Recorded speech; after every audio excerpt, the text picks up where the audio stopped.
President, I recognize the Democrat leader. I ask unanimous consent the quorum call be dispensed with. The senator is recognized. Mr. President, last night, nearly 2 years to the day of Hamas's vicious attack on October 7th, after nearly 2 long years of devastating war in Gaza, it appears that a ceasefire and hostage agreement has been reached. If this agreement is implemented, then finally, after 2 years of immense suffering, the hostages could soon be free. There could be a ceasefire, and the victims of this painful conflict can start to rebuild their lives. This brings a huge sigh of relief to the hostage families, to all of Israel, and to Palestinians who have suffered for so long in this horrific humanitarian catastrophe. Now we await details and final acceptance and implementation from all parties of the first phase. And we must begin the even harder work of closing negotiations to end the war, to start building the day after in Gaza without Hamas, to surge humanitarian assistance to Palestinians in Gaza, and to build a lasting peace that ensures security and dignity for Israelis and Palestinians alike. This morning, I hope and pray that all of the hostages are released, including the deceased hostages. I will never give up until all the hostages are home, including the remains of my constituents, Omer Nutra and Itai Chen.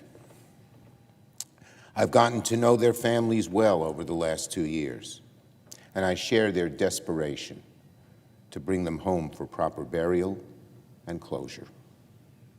The work is not over, but any step to end this nightmare is one that should be celebrated and carefully implemented. Now on the shutdown and the Trump administration. The federal government has now been shut down for more than a week, but Donald Trump, Speaker Johnson, and Republicans in Congress are nowhere to be found. Instead of playing with people's lives, Donald Trump and Republican leaders in Congress need to sit down with Democrats and have a serious negotiation to fix health care and reopen the government at once. Workers are starting to miss out on paychecks. Seniors are worried about delays at the Social Security Administration. Small business with government contracts are in the dark. We need to end this shutdown as soon as possible. Every day that Republicans refuse to negotiate to end this shutdown, the worse it gets for Americans, and the clearer it becomes who's fighting for them. Each day, our case to fix health care and end the shutdown gets better and better, stronger and stronger, because families are opening their letters, showing how high their premiums will climb if Republicans get their way. They're seeing why this fight matters. It's about protecting their health care, their bank accounts, their futures. But Republicans are absent. The House is literally on vacation. And Donald Trump, meanwhile, continues to play with people's lives and threaten mass layoffs for federal workers. Yesterday, the Wall Street Journal reported that Republican leaders in Congress have been urging the administration not to follow through with their threats of mass layoffs and no back pay for furloughed federal workers. The Journal wrote, quote, that far-reaching government cuts and firings could backfire with the public. And aides have been, quote, warning that such moves could cause voters to blame Republicans for the shutdown. That's the Wall Street Journal. Well, this is spot on. If Donald Trump thinks that punishing federal workers and treating the American public as pawns is going to help him politically, he's making a terrible mistake. Because the American people are smart. They see what Trump and the Republicans are doing. They know Republicans are the ones in charge. They have the presidency, the House, the Senate, not Democrats. We Democrats want to end this shutdown as quickly as we can. But Donald Trump and Republicans need to negotiate with us in a serious way to fix the health care premiums crisis. We can and should do both. It's not either or. like Republicans think. President Trump, meanwhile, is simply not taking this shutdown seriously because as we speak, the Trump administration continues to negotiate a $20 billion bailout for Argentina to prop up a MAGA ally. Apparently, Donald Trump thinks $20 billion for a MAGA-friendly government in Argentina is fine, but fixing health care premiums here at home is not.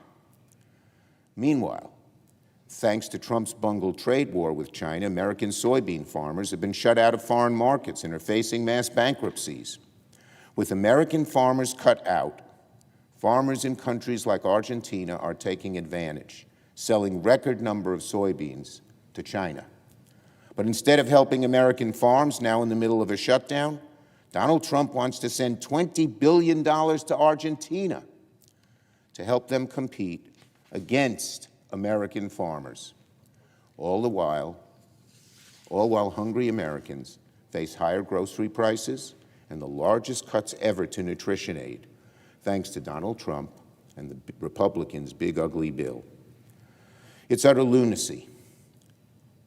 Whose side is Donald Trump on? And the situation is no better here in Congress. In the middle of a shutdown crisis, Speaker Johnson has shut the lights off to the halls of Congress. We Democrats have made clear that Republicans need to engage with us in serious negotiation to end this destructive shutdown and fix health care premiums as soon as we can. But Speaker Johnson has sent the House on vacation. He has sent members home now for 3 weeks, and it sounds like he'll keep them away for at least another week more. The House of Representatives has not held a vote, a single vote, since September 19th, 20 days ago. In fact, Mr. President, would you care to guess how many days the House has been in town since the end of July? 12 days. That's it. Since the summer, the House of Representatives has held votes for only 12 days. If you're someone who works 2 jobs, or works weekends or overtime to make ends meet, what on earth are you supposed to think, when House Republicans can't even be bothered to show up to reopen the government? House Republicans are not working and getting paid, and they're asking the American people House Republicans are getting paid and not working, and they're asking federal workers to work and not get paid. If your electricity prices are skyrocketing, if your premiums are going up by thousands of dollars, if you're getting charged more for a cup of coffee or your groceries, and you see Republicans on vacation for 3 weeks straight, that's basically a middle finger to hardworking Americans. And let's be clear, the Speaker's dig in at all costs approach is not sitting well with some members of his own party. Yesterday, Marjorie Taylor Greene said the following, quote, "The House has so much work to do. Why aren't we coming back in session? We could be doing appropriations, passing important bills, and more." Representative Massey of Kentucky tweeted something similar. "The government is shut down, but the House refuses to go back in session. Why are we in recess?" said Republican Massey. "Because the day we go back into session, I have 218 votes for the discharge petition to force a vote on releasing the Epstein files."